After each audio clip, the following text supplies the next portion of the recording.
If you can solve this problem, then you're a top student. The problem tells us that x plus y equals 7 and 2x plus 3y equals 19. We're asked to find the value of x and y.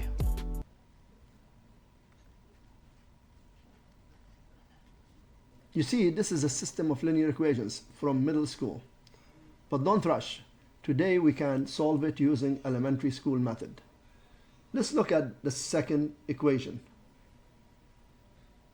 What does 2x mean? It means x plus x. What does 3y mean? It means plus y plus y plus y. And that equals 19. Now you may ask, why do we expand it? Let's look at the first equation.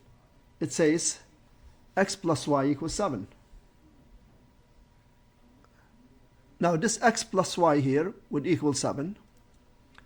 And this x plus this y will equal 7.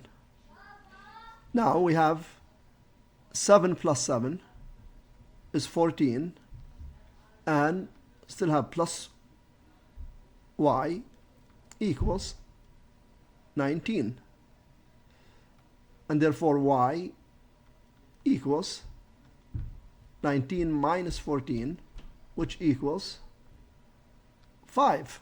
Let's write that down. Now that we know y is 5, we go back to the first equation, x plus y equals 7.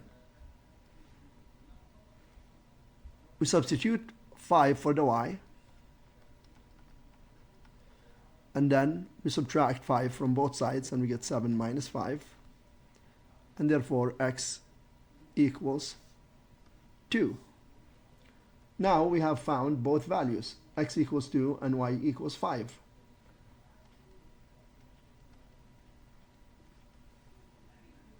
This problem is finished.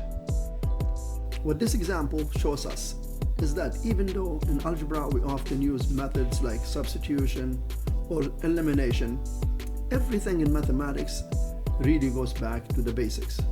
When we break expressions like 2x into x plus x and 3y into y plus y, we are simply returning to the fundamental ideas we learned in elementary school.